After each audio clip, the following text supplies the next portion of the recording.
Segunda Pedro, capítulo 1, versículo 4. O apóstolo Pedro também fala a mesma coisa.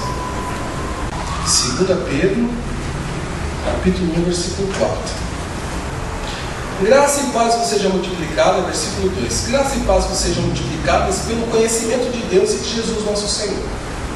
O seu divino poder nos deu tudo o que diz respeito à vida e à piedade. Então olha, o divino poder de Deus nos deu tudo, que é Cristo. Cristo nos deu tudo. Pelo conhecimento daquele que nos chamou por sua glória e virtude. Então não foi por causa das nossas virtudes, foi por causa da glória dele e da virtude dele, porque ele que é misericordioso. Deste modo, ele nos tem dado grandíssimas e preciosas promessas. O que consiste a palavra do Evangelho, irmãos? Em promessas. Ele tem nos dado grandíssimas e preciosas promessas, para que por elas, por intermédio das promessas, vos torneis participantes da natureza divina. Para você ser participante da natureza divina, você precisa nascer de novo, um novo coração.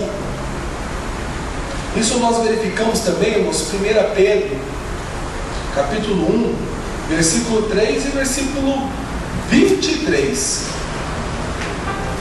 Então nós temos aqui o apóstolo Pedro bem dizendo a Deus: bendito seja o Deus e Pai de nosso Senhor Jesus Cristo, que segundo a sua grande misericórdia. Então todas as vezes que eles vão falar de novo nascimento, eles referem-se à misericórdia de Deus. É por misericórdia. Nos gerou de novo. Novo nascimento. Deus nos gerou de novo. Como que ele fez isso? Para uma viva esperança, pela ressurreição de Cristo dentre os mortos. Então olha, ele nos gerou de novo para uma esperança viva. Não é esperança com relação às questões deste mundo, é uma esperança viva.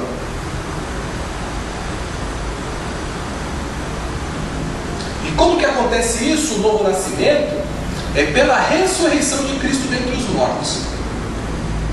Então isso é uma outra questão que nós vamos trabalhar quando nós vamos falar de justificação. Como que nós somos justificados? O que é justificação? Então nós vamos abordar essa questão de ressurreição dentre os mortos. Nós vamos falar de justificação. Aí no versículo 21 nós temos, olha, vamos começar no versículo 19.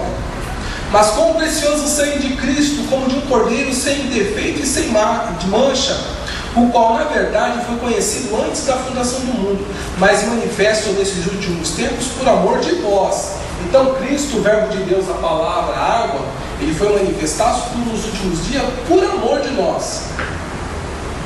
Então, por causa do amor de Deus, ele foi nos manifestado. Para quê?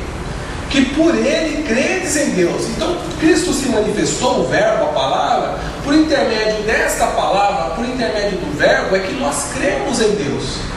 Então primeiro vem o verbo, a palavra, para depois você crer. Porque o crer vem pelo ouvir e ouvir a palavra de Deus. Primeiro você tem um contato com a palavra, para depois isso gerar a fé, a confiança em Deus. Que o ressuscitou dentre os mortos. Você crê em Deus por quê? Porque Deus ressuscitou a Cristo dentre os mortos. Ele deu glória para que a vossa fé e esperança estivesse em Deus, tendo purificado as vossas almas na obediência à verdade. Como é que Deus purificou as nossas almas? Por intermédio da água. O que é a água? É a verdade, porque a verdade é a palavra de Deus. E Cristo é a verdade. Eu sou o caminho, a verdade e a vida. Então quando nós obedecemos a Cristo, que é a verdade, nós somos purificados.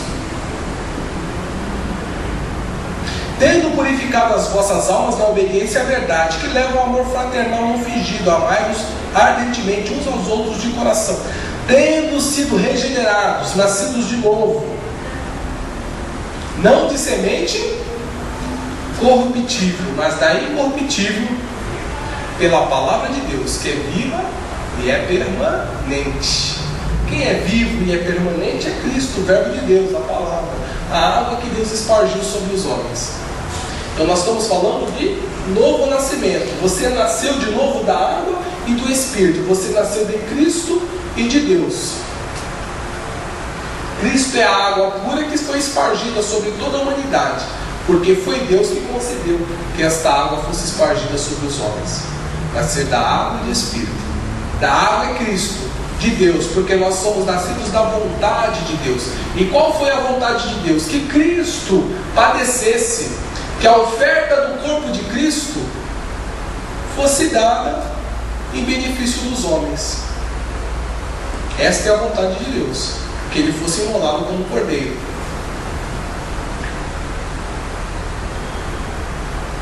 Colossenses 2 também fala sobre isso, irmãos.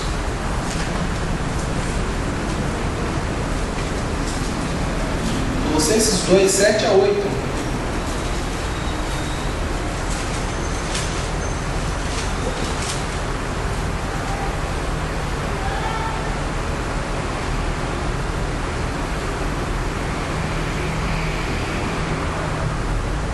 Colossenses, capítulo 2, versículos 7 e 8.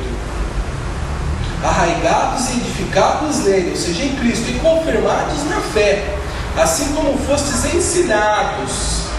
Nós somos ensinados em Cristo, porque Cristo é o Verbo, porque o Verbo nos trouxe a palavra é o que nos foi ensinado. O Evangelho é aquilo que nos foi ensinado. Nós permanecemos firmes em Cristo por aquilo que foi ensinado. Crescendo em ação de graças. Portanto, irmãos, nós fomos ensinados nesta palavra por intermédio da água, tendo cuidado para que ninguém vos faça presa sua por meio de filosofias, vãs sutilezas, segundo a tradição dos homens, segundo os rudimentos do mundo, e não segundo Cristo. Irmão, nós temos que tomar cuidado, porque olha, é isso daqui, ó, palavra. Você foi ensinado nesta palavra. Cuidado para você não desvirtuar e seguir doutrina de homens, filosofias humanas, rudimentos do mundo, porque isso não é uma palavra. Rudimentos, filosofias, concepções humanas não produzem o novo nascimento. É por isso que nós temos que tomar cuidado com o falso profeta, porque o falso profeta não vai falar a palavra de Deus. Consequentemente, não há novo nascimento e você não pode entrar no reino dos céus. Essa é a importância do Evangelho. É por isso que o diabo vem e semeia o joio, porque o joio não é a palavra de Deus. O joio tem aparência, fala no nome do Senhor, mas não produz vida. Irmãos, isso daqui é só a parte introdutória do novo nascimento. Tem muita coisa para nós falarmos. Só queria destacar, irmãos, que o novo nascimento é o nascimento espiritual. 1 Coríntios capítulo 15, a gente já encerra, irmãos.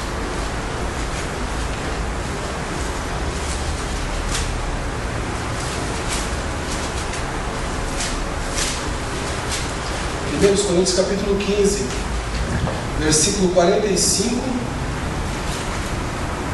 a 46.